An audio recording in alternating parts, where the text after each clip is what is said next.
here is the thing I did not know. For the first time ever in history, ever, Russia and Iran, Persia, are forming a military and economic alliance.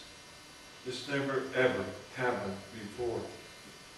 Who is providing Iran with nuclear technology? Russia. Here is the thing I didn't realize.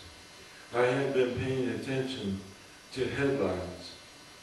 Russia has also, in this past decade, been reaching out and building military and economic connections with Sudan, Ethiopia, Libya, Algeria, Tunisia, and Turkey. It's in the headlines. Joel Rosenberg is an interesting guy. He has connections. I mean, connections, capital C, with shakers and movers in Washington, D.C., Jerusalem, and Moscow. He talks to those people on a regular basis. He says, whether he realizes it or not, Vladimir Putin has clearly embarked upon an aggressive and systematic effort to build new alliances with countries specifically cited in Ezekiel 38 through 39, as well as with those countries that could be involved in the war of Gog and Magog, but not clearly defined in the text. If you look at the headlines, this coalition talked about in Ezekiel is becoming a reality. It blows me away. It can be documented. Now, trying to move as fast as I can without completely overwhelming you, but Ezekiel says, once the nation of Israel has been brought back to the land, Ezekiel is very clear that God will bless the land with great prosperity.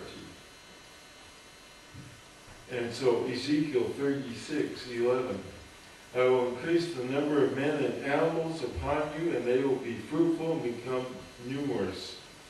I will settle people on you as in the past, and will make you prosper more than before. That's saying Israel would be wealthier than in the time of Solomon and the golden age of Israel.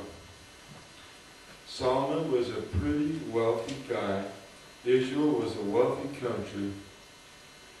This says God is going to outdo that.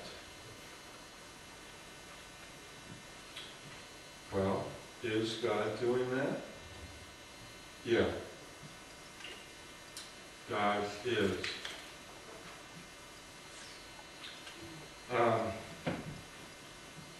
Somebody said, you know, countries don't go to war anymore for pomegranates and olive oil. They don't. It just doesn't happen. There has been speculation for about 30 years that in order for this prophecy to be fulfilled, Israel would have to find oil, which is really far out there because Israel has never discovered oil. They've often grumbled, if we are the chosen people, why didn't God lead us to the promised land in Saudi Arabia? In the last decade, they have begun to discover potentially vast reserves of petroleum offshore of Israel, as well as in the northern and central parts in the last 10 years. None has been developed yet, and so the actual potential is unknown. But even without oil, which may or may not happen, Israel has already become enormously wealthy. We think of it as this tiny country struggling to overcome great odds that they have. Country of 7 million people, it has 6 of the world's 500 wealthiest people. That's a pretty good ratio when you think about that. It is one of the world's leaders in high tech. Bill Gates says it rivals Silicon Valley. Intel has invested in a production facility there. Forget the exact figure they have invested, but it is in the billions of dollars. Israel has more companies listed on the NASDAQ than any other foreign country.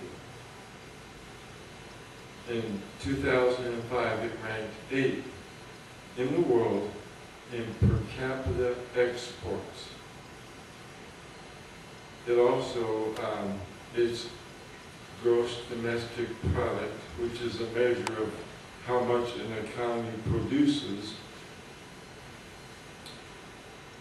its GDP was over 50% larger than its wealthiest neighbor. I mean, they are outproducing everybody in that part of the world. The point is, Israel is already wealthy. But Ezekiel says not only will Israel have prosperity at the time of Armageddon, it will also have peace.